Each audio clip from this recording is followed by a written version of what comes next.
Nous allons maintenant procéder à la désignation des nouveaux membres du Cercle d'excellence de l'Université du Québec. Le Cercle d'excellence a été instauré pour souligner la contribution remarquable de personnes au sein des établissements du réseau. À cette fin, la présidente de l'Université du Québec invite chacun des chefs d'établissement à désigner un membre de sa communauté universitaire dont le travail et la performance méritent d'être soulignés. À tour de rôle, chaque chef d'établissement viendra au lutrin faire l'éloge de la personne qu'il nomme. Je demande au récipiendaire d'attendre la fin de cet hommage avant de rejoindre son chef d'établissement. J'invite le recteur de l'Université du Québec à Montréal, M. Robert Proulx, à nous présenter M. Paul Bélanger, professeur au département d'éducation et formation spécialisée de l'UQAM. M. Proulx.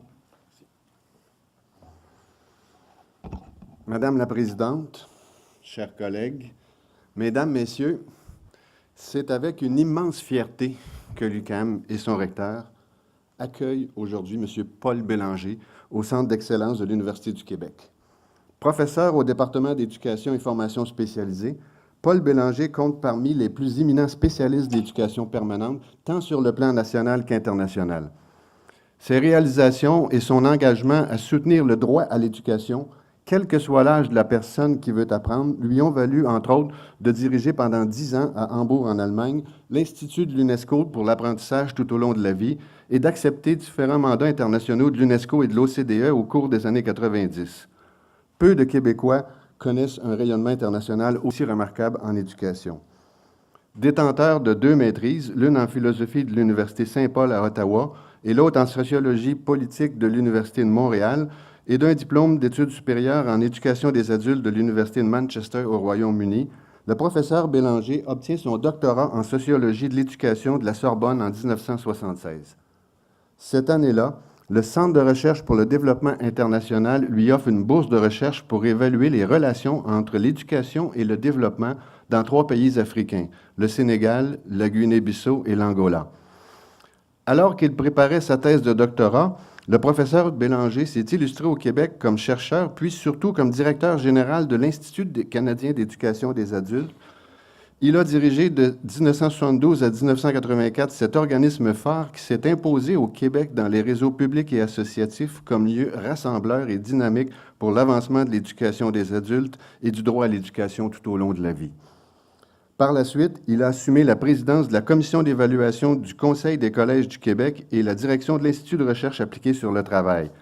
Après avoir complété les mandats internationaux que lui avait confiés l'Organisation des Nations unies pour l'éducation, la science et la culture, Paul Bélanger fut embauché en 2000 comme professeur à la Faculté des sciences d'éducation de notre université, ce qui pour lui était un choix évident, tant par la mission de l'UQAM et par son expertise personnelle.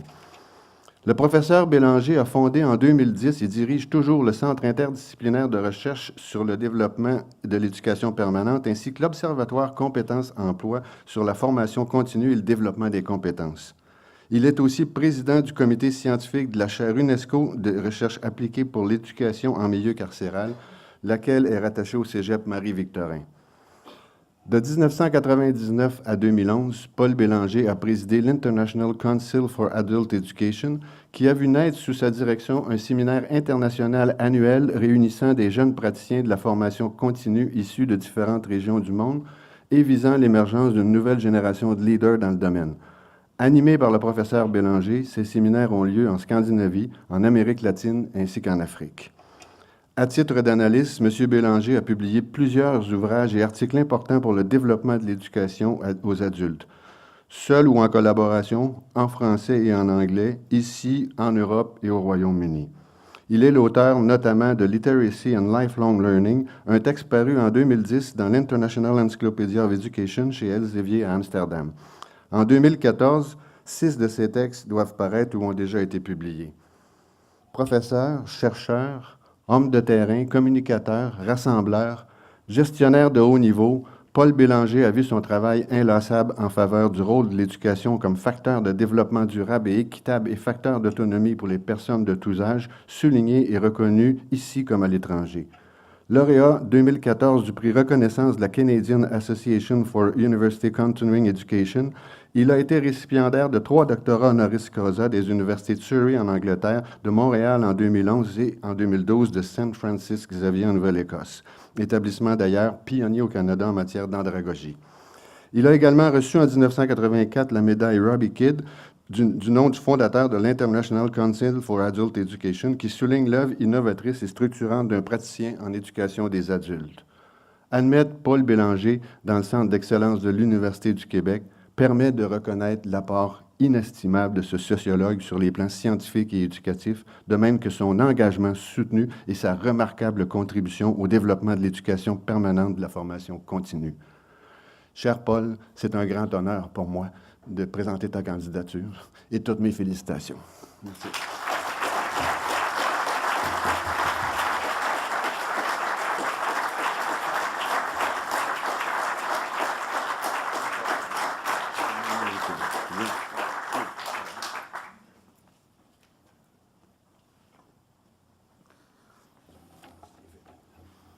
Alors, félicitations, M. Bélanger.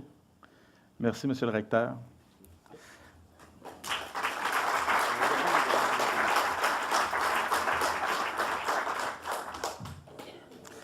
Madame Nadia Ghazali, rectrice de l'Université du Québec à Trois-Rivières, si vous voulez bien vous avancer pour nous faire l'éloge de Madame Carole Neal, chargée de cours au département de lettres et communications sociales et à l'École internationale de français.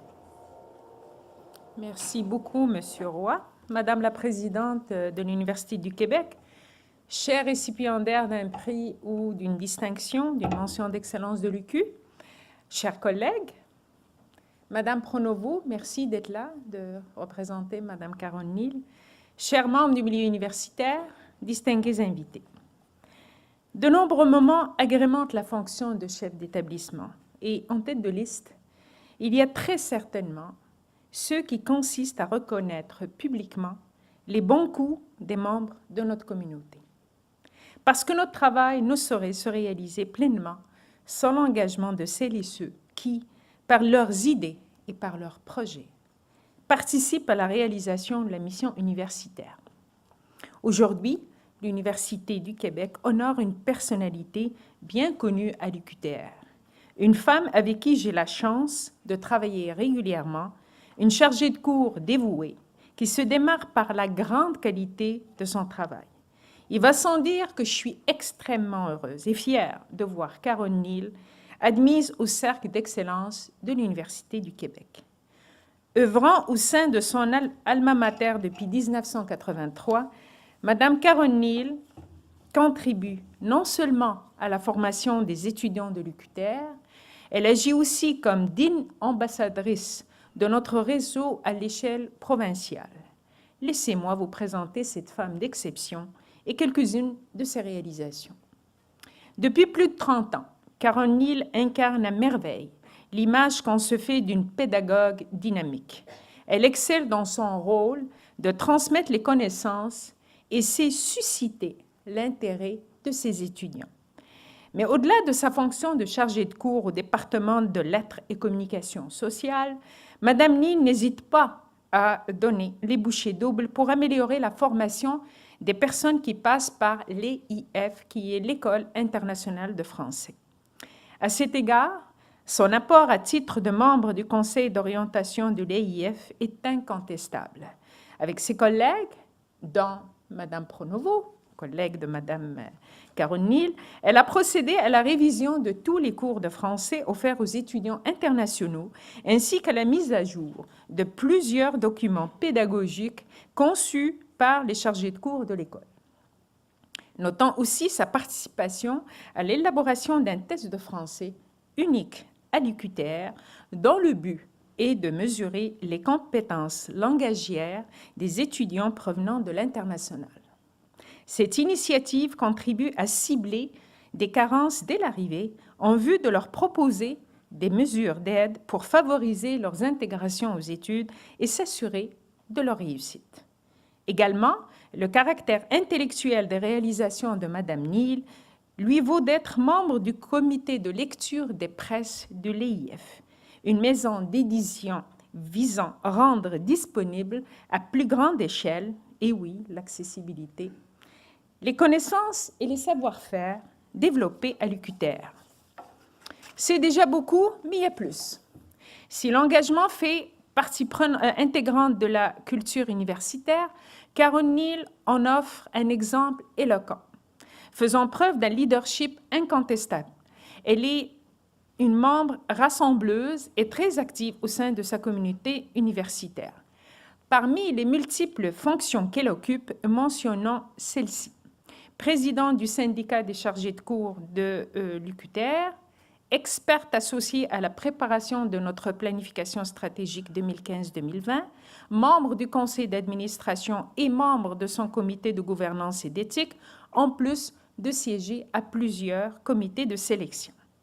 En fait, peu importe le rôle qui lui incombe, cette femme de cœur s'y donne à fond.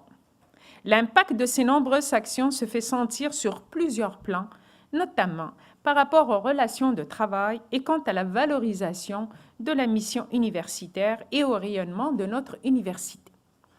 À l'extérieur de l'UQTR, nous la retrouvons auprès des différents organismes, par exemple en tant que présidente du Conseil provincial du secteur universitaire ou encore comme vice-présidente du syndicat canadien de la fonction publique.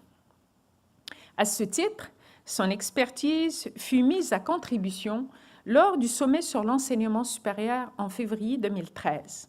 Madame Neal a ensuite pris activement part au chantier sur la création du Conseil national des universités, à celui sur la loi cadre ainsi qu'à celui sur la politique de financement.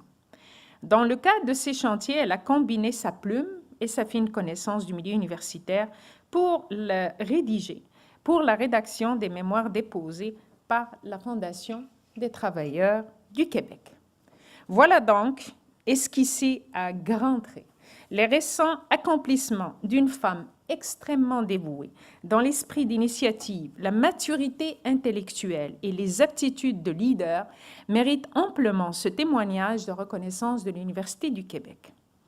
Elle n'est pas avec nous, malheureusement, elle est aux îles de la Madeleine, elle le mérite bien, après une session chargée de l'École internationale de français.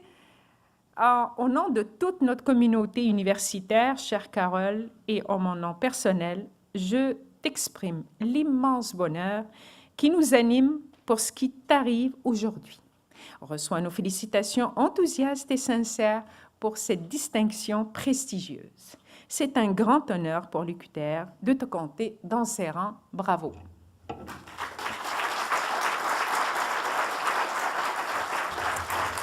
J'invite Mme Pronovo à venir recevoir le prix de Mme Neal.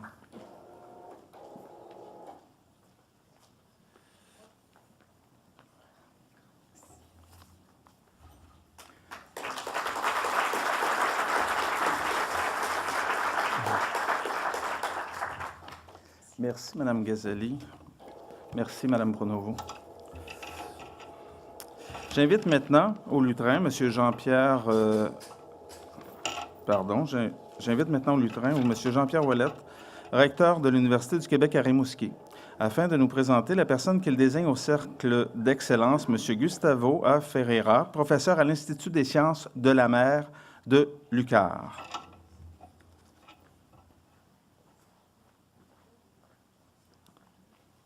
Madame la Présidente, distingués invités, chers collègues, il me fait grand plaisir, au nom de l'Université du Québec à Rimouski, de proposer la candidature de M. Gustavo Ferreira à titre de membre de l'Assemblée, pas de l'Assemblée, mais du Cercle d'Excellence de l'Université du Québec. En 1985, ce jeune Argentin décide de poursuivre son rêve et d'étudier, de faire une maîtrise en océanographie. Il regarde sur la carte, il choisit Rimouski. Assez étonnant, puisqu'il était à l'époque le premier étudiant argentin à fréquenter les murs de cette jeune université. Après sa maîtrise, il poursuit et obtient un doctorat en océanographie.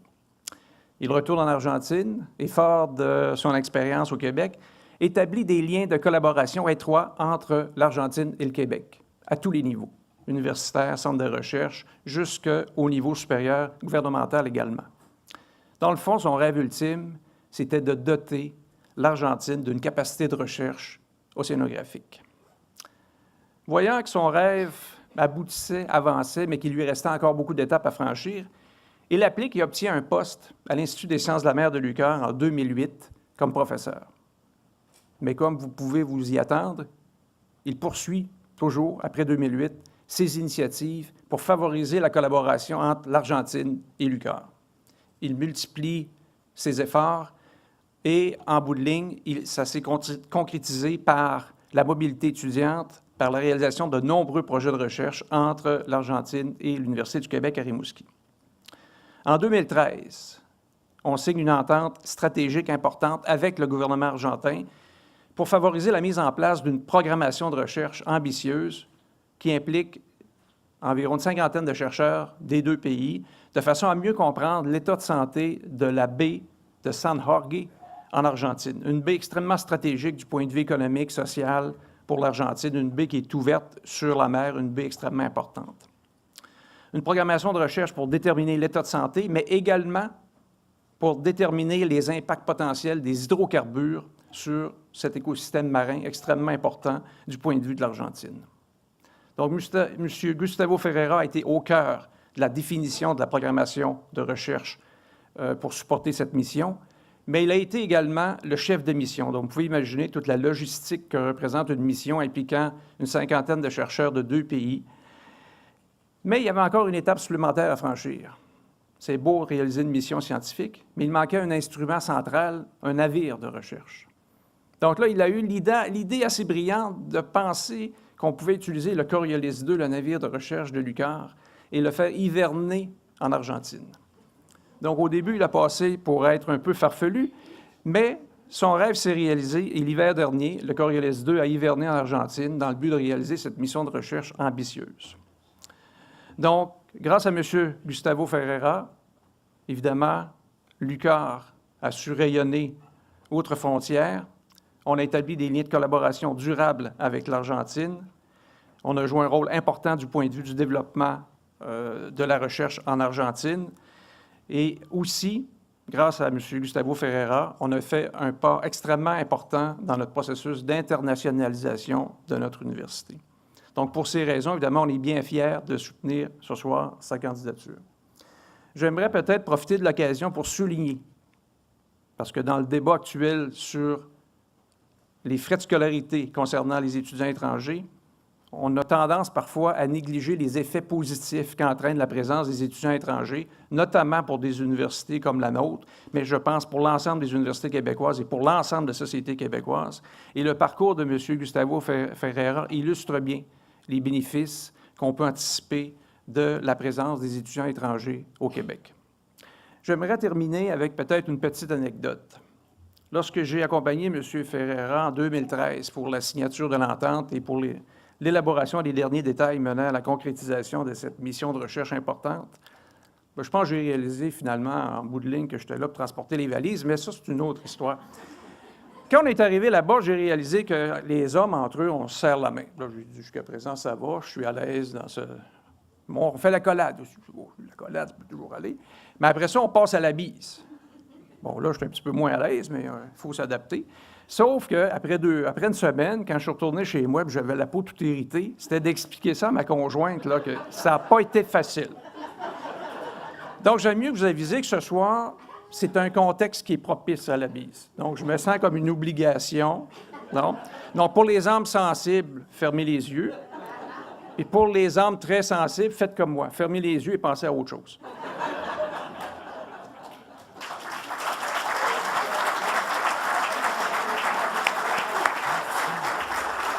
Monsieur Ferreira, s'il vous plaît.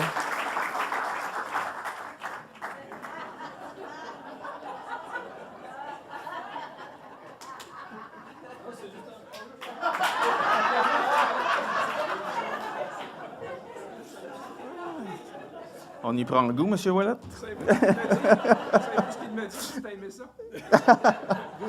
Alors, félicitations.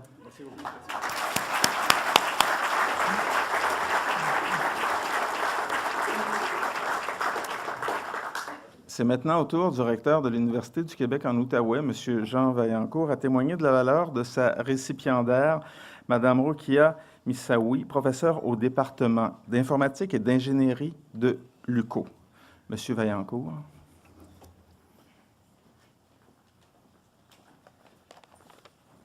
Alors, merci André. Madame la Présidente, chers collègues, la personne que je vous présente aujourd'hui est une fière ambassadrice de son pays natal, le Maroc, de sa terre d'adoption, le Québec, de son université qui est aussi la mienne, l'Université du Québec en Outaouais, ainsi que de notre réseau de l'Université du Québec dans sa globalité. Sa carrière universitaire, d'abord marocaine, puis ucamienne et finalement uquoise, aura été vouée à un enseignement et à un encadrement étudiant de la plus haute qualité, à des travaux de recherche salués pendant près de 3 décennies, de reconnaissance chaleureuse par ses pairs, couronné notamment par le prix d'excellence de l'UQUO en recherche, à un engagement de toutes circonstances dans la participation de la vie départementale et universitaire, à un niveau de service à la collectivité qui dépasse largement les attentes les plus exigeantes de nos communautés. Première femme analyste au Centre informatique du ministère du Plan du Maroc, Rokia Missaoui entame la première partie de sa carrière en dirigeant avec succès des opérations nationales d'envergure pour ensuite s'investir à fond dans la promotion du rôle de la femme au sein de la société marocaine. Vice-présidente de la délégation marocaine à la première conférence mondiale des Nations unies sur les femmes à Mexico en 1975, responsable principale de plusieurs missions internationales, participante à des conférences sur l'intégration de la femme dans le processus de développement. Voilà autant d'interventions de la part de Rokia Missaoui en appui à la progression de la gente féminine marocaine vers son émancipation socio-économique. À travers tous ces engagements, cette femme de tête complète un autre grade universitaire, devient ingénieure d'État au Maroc et poursuit ses activités d'enseignement à l'École nationale d'industrie minérale et à l'Institut national de statistique et d'économie appliquée. Pour ne pas être en reste, comme elle est aussi femme de cœur, elle prend mari et met au monde leurs 2 enfants. C'est sans doute le besoin de remplir plus complètement son horaire quotidien qui l'amène à entamer et compléter avec succès un doctorat en informatique. Professeur au département d'informatique de l'UQAM de 1987 à 2002, puis au département d'informatique et d'ingénierie de l'UQUO depuis lors, Rokia Missaoui a encadré avec passion et rigueur en doses égales plus de 30 étudiants au cycle supérieur au Québec et à l'étranger, ainsi que de nombreux stagiaires postdoctoraux. J'ai eu le privilège de participer à plusieurs reprises aux activités académiques de son laboratoire de recherche sur l'information multimédia. Il y règne une atmosphère familiale de complicité et d'émulation tout à la fois qui caractérise les hauts lieux de création scientifique. Le caractère international de l'expérience d'apprentissage est toujours priorisé afin de donner l'opportunité à chaque étudiant de bénéficier à pleine mesure de son intégration au tentaculaire réseau de collaborateurs de la professeure Missaoui. Tracer une esquisse même sommaire de ses réalisations en recherche risque d'exiger du dessinateur une main plus habile et un fusain plus ferme que je ne saurais manier. Essayons tout de même. Experte en entrepôt de données, des bases de données avancées qui y sont logées, de la prospection de la fouille, voire même de l'excavation qui sont requises pour en extraire des connaissances, la professeure Missaoui a contribué à plusieurs solutions originales, notamment la construction de treillis de concepts, l'enrichissement de la plateforme Galicia et la création du prototype Lattice Miner avec ses collaborateurs. Ces solutions audacieuses et novatrices sont largement utilisées dans la découverte des règles d'association qui permettent, par exemple, de mieux décrire les contenus des bases de données multimédia et d'en protéger l'intégrité. Les champs d'application sont nombreux, allant des réseaux sociaux à la foresterie en passant par la muséologie et les technologies langagières. Rokia Missaoui a maintenant à son actif plus d'une centaine de productions scientifiques arbitrées dans les plus prestigieuses publications de son domaine. Que dire de plus sur son engagement dans la communauté? Sollicitée constamment comme arbitre scientifique pour des articles et des demandes de subventions, elle a non seulement agi comme conseillère scientifique auprès du gouvernement fédéral, présidente du comité de sélection des subventions de recherche en informatique au Canada et membre de son pendant au Royaume-Uni, mais a aussi participé à l'organisation d'une foule de congrès internationaux. Par-delà ses multiples responsabilités, la professeure Missaoui aura su inscrire dans toutes ses interventions, tant publiques que privées, à l'enseigne de l'intégrité, de la générosité et du courage. C'est donc pour l'ensemble d'une carrière au cours de laquelle toutes les facettes de la vie universitaire ont bénéficié de son apport que je souhaite aujourd'hui reconnaître la professeure Rokia Missaoui de l'UQO au sein du Cercle d'excellence de l'Université du Québec. Alors, bienvenue, Rokia. Madame Missaoui.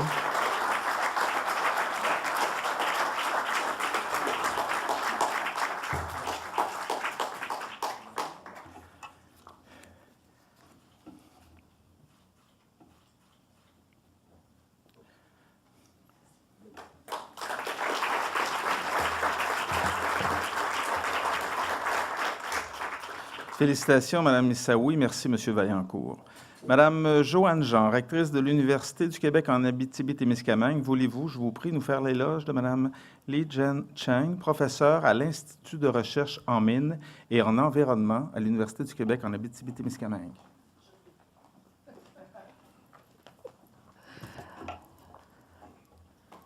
Madame la Présidente, chers collègues de l'Université du Québec, je suis très heureuse d'être devant vous aujourd'hui pour vous présenter une femme qui a su faire sa marque à l'Université du Québec en Abitibi-Témiscamingue, Madame Li Jen Chen. Cette femme d'exception, professeure à l'Institut de recherche en mines et en environnement, se distingue, bien entendu, par la qualité de ses travaux en enseignement et en recherche, mais ce n'est pas pour cette raison que j'ai proposé la candidature de Li au Cercle d'excellence. C'est plutôt pour son profond et exceptionnel dévouement envers l'institution et envers les étudiants d'origine chinoise que nous accueillons chez nous depuis quelques années. Li Jen Chen représente un réel modèle de détermination. Permettez-moi de vous raconter brièvement son histoire. À son arrivée au Québec en 1992, Li ne parlait pas du tout français. Cependant, grâce à une volonté hors du commun, elle a réussi ce que peu d'étudiants réussissent, soit de compléter sa maîtrise en 2 ans à l'Université Laval et à l'INRS, et son doctorat en 3 ans à l'Université du Québec à Montréal. Spécialisée en géophysique, elle est aussi titulaire d'un post-doctorat qu'elle a fait à Ottawa-Carleton. Ainsi, c'est en 2003 qu'elle s'est installée définitivement en Abitibi-Témiscamingue, à Rouyn-Noranda, afin de poursuivre sa carrière à l'Université du Québec en Abitibi-Témiscamingue. Depuis plusieurs années, la professeure Li Jen Chen participe activement à l'organisation de missions pour stimuler les échanges culturels avec la Chine, son pays d'origine. Elle y coordonne la communication avec les universités chinoises pour ainsi offrir à l'institution et par le fait même à l'Abitibi-Témiscamingue un rayonnement international. Femme aux ressources inépuisables, c'est incontestablement le côté humain de Li qui nous a ouvert les portes de la Chine. En effet, lors de chacune des missions, Li a sa façon bien personnelle d'entrer en contact avec les gens et de les amener à s'intéresser au programme de l'UQAT et à la région. Elle ne sait jamais de les convaincre. Elle s'intéresse à eux, à leur famille, et ce, afin de développer une relation sincère. D'ailleurs, ce n'est que le début de son implication, puisqu'elle donne énormément de son temps aux étudiants chinois dès leur arrivée à l'UQAT, et ce, jusqu'à la fin de leurs études. Surnommée affectueusement la maman des étudiants chinois, Li est notre secret bien gardé. C'est grâce à elle que nous accueillons depuis plusieurs années des cohortes d'étudiants d'origine chinoise dans plusieurs de nos programmes, notamment en création et nouveaux médias. Outre ses qualités personnelles qui en font une personne unique, je ne peux passer sous silence ses qualités de chercheur. Ses travaux ont été publiés dans de nombreuses revues internationales spécialisées.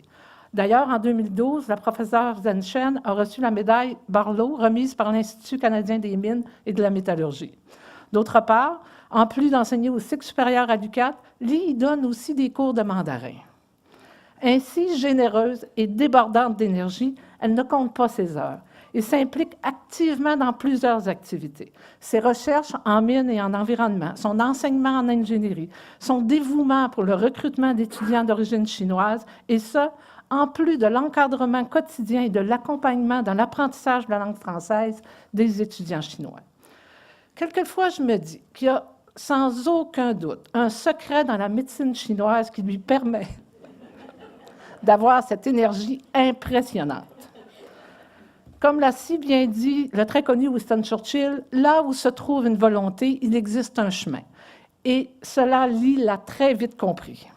Comme chef d'établissement, c'est un privilège d'avoir au sein de son corps professoral une femme si attachante, efficace et dévouée. En conclusion, donner de son temps, de sa personne, de son écoute et aider les autres en cédant un peu de sa propre personne La professeure Li Zhenchen le fait quotidiennement. Elle représente un bel exemple du don de soi. Avoir la chance de vous présenter cette femme inspirante est un honneur et un privilège. Et c'est pour ces raisons que j'ai proposé sa candidature au Cercle d'excellence de l'Université du Québec. Merci et bravo, Li.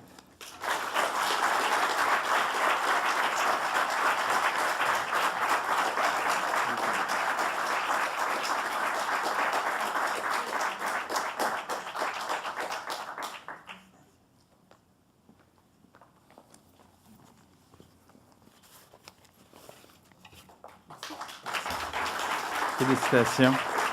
Merci, Madame Jean. J'invite M. Daniel Coder, directeur général de l'Institut national de la recherche scientifique, à rendre hommage à M. Yves Gratton, professeur au Centre Eau, Terre, Environnement de l'INRS. M. Coder. Merci André. Madame la Présidente, chers collègues, l'INRS a le plaisir de vous proposer au Cercle d'excellence de l'Université du Québec le professeur Yves Gratton. Yves est un chercheur de très grand niveau dont la contribution scientifique est remarquable dans le domaine de l'océanographie physique. Titulaire d'un doctorat en physique, océanographie de l'Université de Colombie-Britannique, le professeur Yves Gratton est un nuquiste.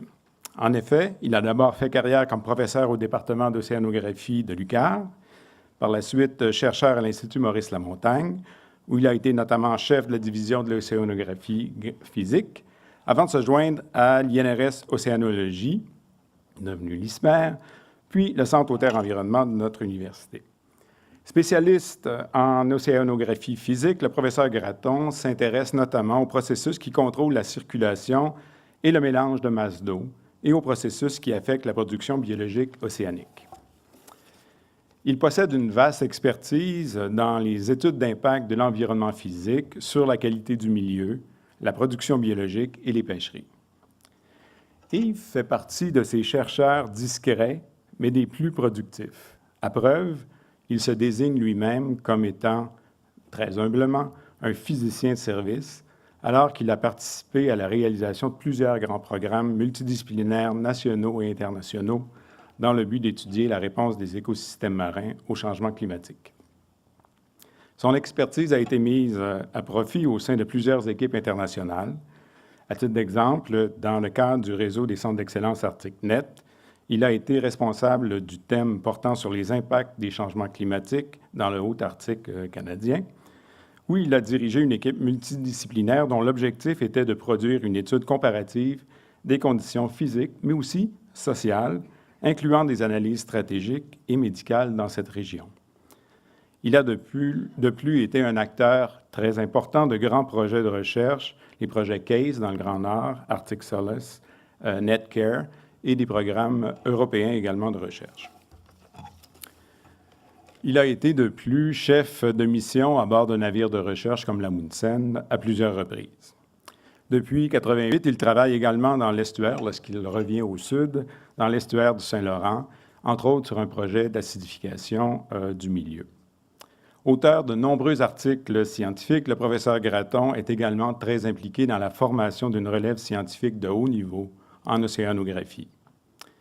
Et comme si ce n'était pas suffisant, récemment, il a accepté de prendre l'intérim de la direction du Centre Eau, Terre, Environnement, succédant à Yves Bégin, chez nous, qui est devenu vice-recteur, où il a su démontrer également des qualités importantes en tant que gestionnaire universitaire. Le parcours de Yves Gratton est exemplaire et impressionnant.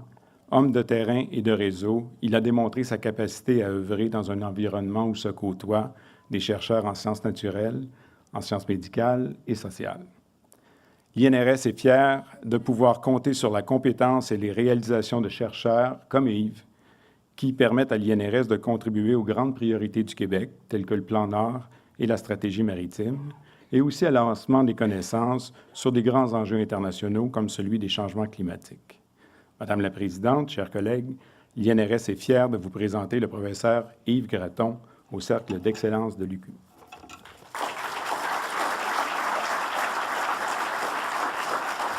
Monsieur Gratton.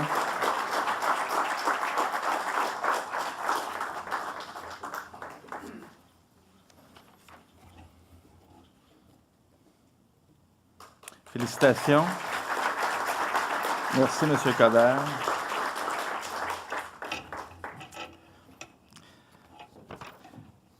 J'invite maintenant M.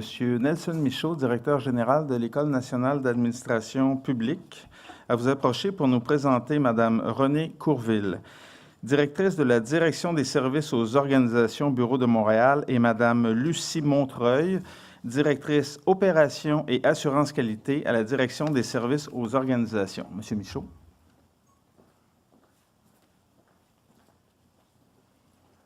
Merci beaucoup, M. Roy. Madame la Présidente, chers collègues, distingués invités, c'est en effet aujourd'hui un doublé pour l'ENAP. Et c'est avec beaucoup de bonheur, une très grande fierté que l'École nationale d'administration publique souhaite présenter conjointement Mesdames Lucie Montreuil et Renée Courville la direction des services aux organisations au Cercle d'excellence de l'Université du Québec pour cette année. Nous sommes particulièrement heureux de leur attribuer cette reconnaissance en raison de leur contribution véritablement exceptionnelle au cours de la dernière année. En qualité respectivement de directrice des opérations de l'assurance qualité à Québec et de directrice du bureau de Montréal de la DSO, Mesdames Montreuil et Courville ont assuré toutes les deux, de manière remarquable, la gestion de l'ensemble de cette direction cruciale dans la vie de l'ENAP au cours d'une période de transition importante.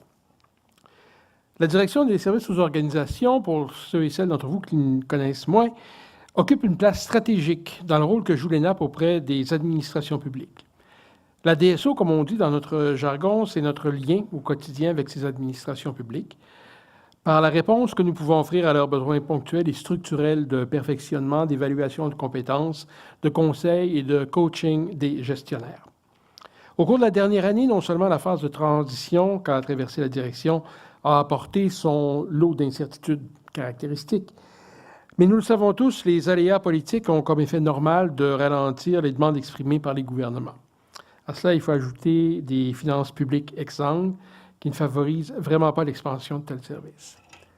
Et malgré un contexte difficile à tous égards, en constante mutation, Mesdames Courville et Montreuil ont réussi à atteindre plus de 97 % des objectifs financiers qui avaient été fixés en début d'année, avec des résultats dépassant même les cibles établies dans les secteurs de la formation continue à proprement parler et de l'évaluation des compétences.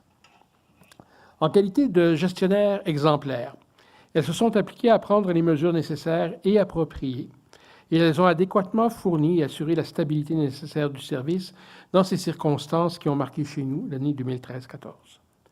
Elles ont aussi dressé un bilan analytique prospectif qui a permis à notre nouvelle directrice, dès son arrivée, de saisir les principaux enjeux et d'amorcer le travail de relance sans tarder. L'équipe de direction de l'école a donc pu, maintes fois, constater leur niveau de rigueur, d'engagement, tant personnel que professionnel.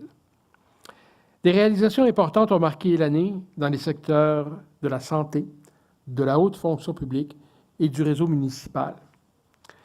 Pour illustrer ces succès, je référerai à deux dossiers. Le premier qui consiste en la réorganisation complète des cycles de formation continue pour l'ensemble des cadres supérieurs du gouvernement du Québec, en fondant deux programmes distincts en un seul, permettant un continuum dans les apprentissages et un suivi plus efficace dans les progressions de carrière.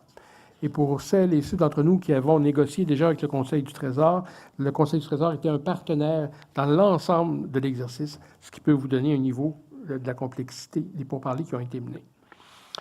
Le second dossier auquel je fais référence, c'est l'accompagnement donné à l'ensemble des gestionnaires de la Ville de Montréal, une ville qui a été dans les médias un petit peu en termes de gestion publique, de l'évaluation de compétences jusqu'au suivi donné à la formation spécifique reçue en lien avec le niveau de responsabilité occupé par ces gestionnaires.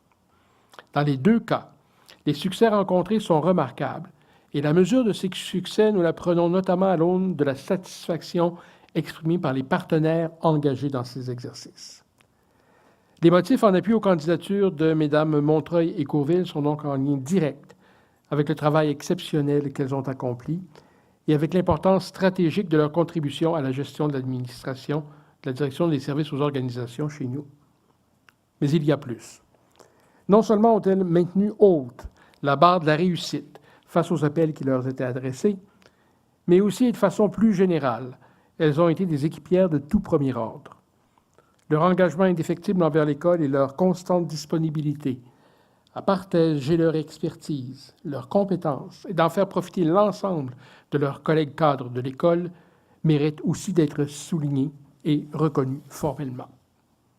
En bref, c'est en raison de l'excellente maîtrise de leur dossier et de leur très haut professionnalisme que Mesdames Montreuil et Courville ont su faire preuve d'un sens du devoir et des responsabilités irréprochables, doublé d'une attitude constructive en tout temps et en toutes circonstances, notamment auprès des clients de la direction du service, mais aussi et peut-être surtout à l'égard de tous les employés et de tous les formateurs qui y travaillent. C'est donc en signe de gratitude pour leur dévouement et leur généreuse contribution au développement et à la consolidation des acquis de l'ENAP. Et c'est avec enthousiasme que nous vous demandons d'accueillir au Cercle d'excellence de l'Université du Québec Mesdames Lucie Montreuil et René Courville.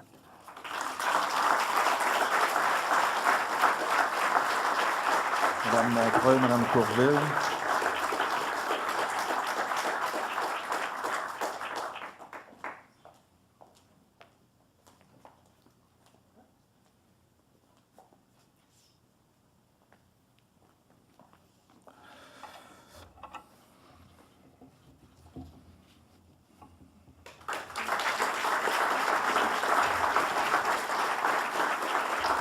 Encore une fois, félicitations. Merci, Monsieur Michaud.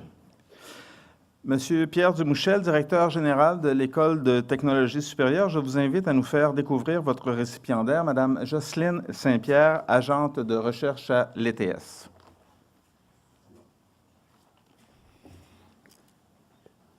Madame la Présidente, chers collègues, Mesdames et Messieurs, cette année, l'ETS met en lumière une femme qui s'est dévouée depuis, et ça c'est impressionnant, depuis 38 années auprès de l'Université du Québec. C'est impressionnant parce que, comme vous allez le constater, elle est pétillante, elle est très jeune, et à ce que je sache, les centres de petite enfance n'existaient pas il y a 38 ans à l'Université du Québec. Jocelyne Saint-Pierre entre au service des bibliothèques de l'UQAM en 1976, après l'obtention d'un diplôme d'études collégiales en documentation du Cégep Maisonneuve.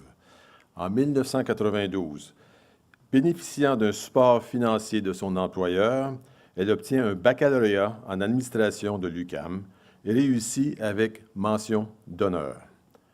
Commence alors une longue carrière comme professionnelle avec un poste de conseillère en gestion des ressources humaines, poste qu'elle occupe pendant 4 années. Parallèlement, elle entreprend une maîtrise à l'ENAP qu'elle termine en 1996. Elle devient coordonnatrice aux études supérieures auprès du décanat des études supérieures et de la recherche de l'ETS.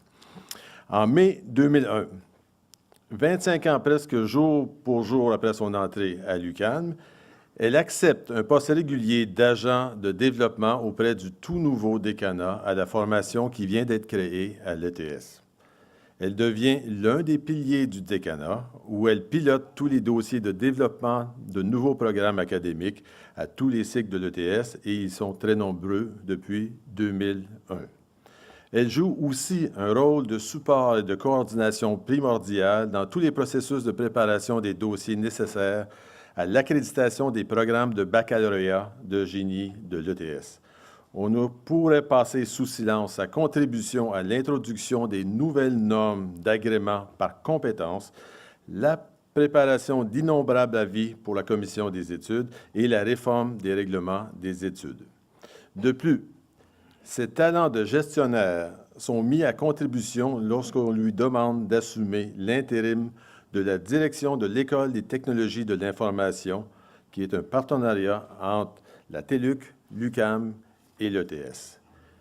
Elle agit également à titre d'éditrice de la collection ETS, produite en collaboration avec les presses de l'Université du Québec, qui à terme contiendra une douzaine de volumes rédigés par des professeurs et maîtres d'enseignement de l'ETS. C'est pourquoi, sans aucune hésitation, afin de souligner sa contribution importante à la vie académique de l'ETS au cours des 13 dernières années, ainsi que ses 25 années de service auprès de l'UQAM, l'ETS est heureuse de rendre hommage à Jocelyne Saint-Pierre en proposant son entrée à titre de membre du Cercle d'excellence de l'Université du Québec.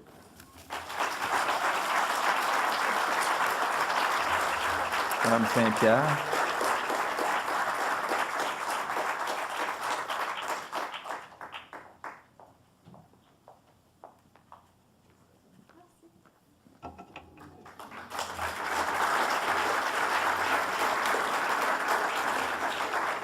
Félicitations, Mme Saint-Pierre. Merci, M. Dumouchel. Madame Ginette Legault, directrice générale de la Télé-Université, si vous voulez bien vous rendre au lutrin pour nous faire l'éloge de vos récipiendaires. Madame Sabrina Tremblay, du Service des technologies de l'information, et Madame Amélie Bourgault, de l'École des sciences de l'administration de la Télé-Université. Madame Legault.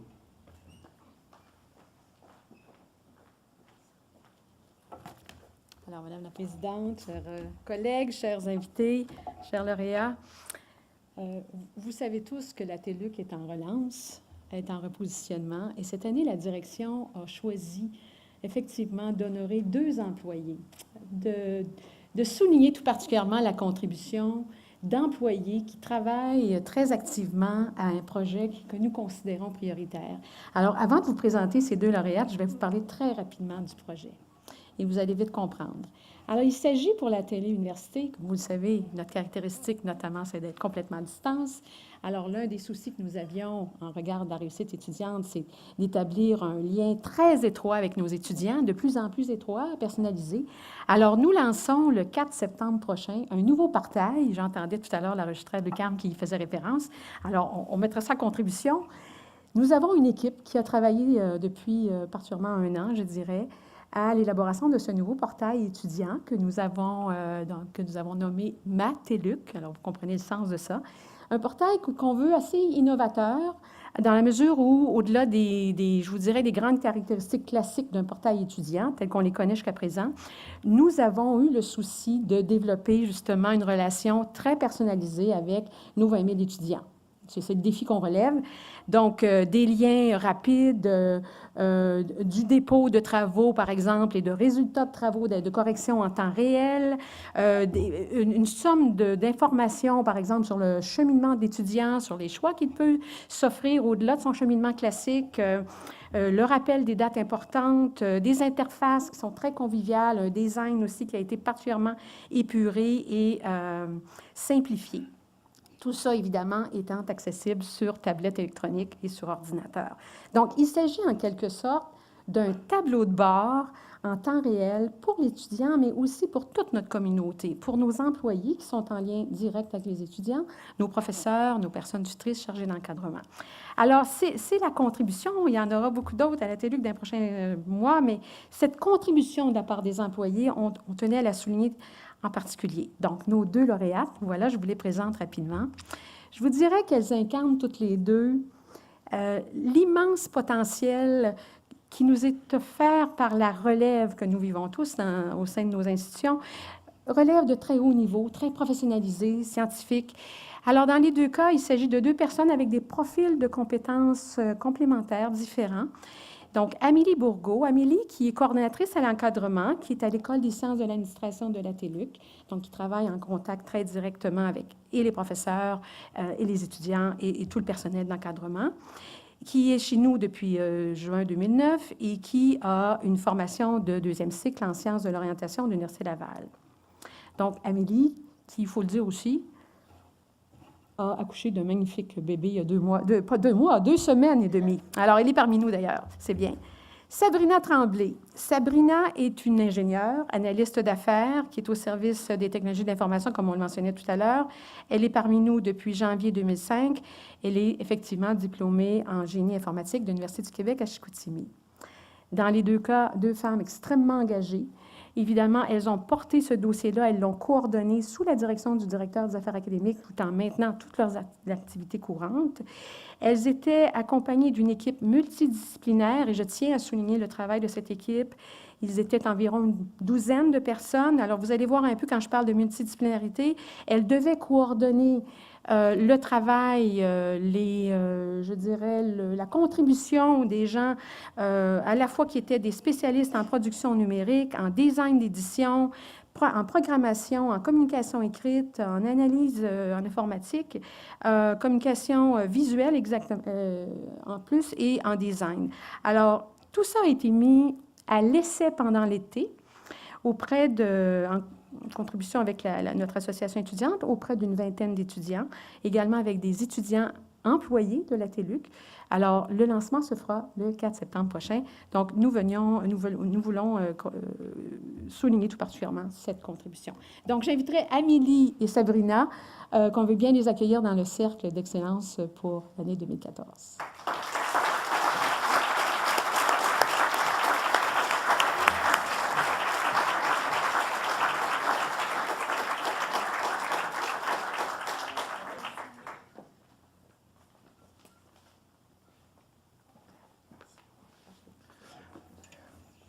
Alors, félicitations.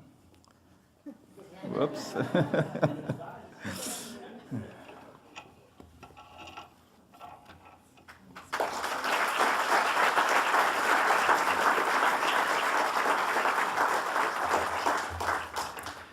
Merci, Madame Legault. Merci au chef d'établissement pour ces témoignages éloquents et félicitations aux nouveaux membres du Cercle d'excellence de l'Université du Québec. Je vous invite à tous les applaudir.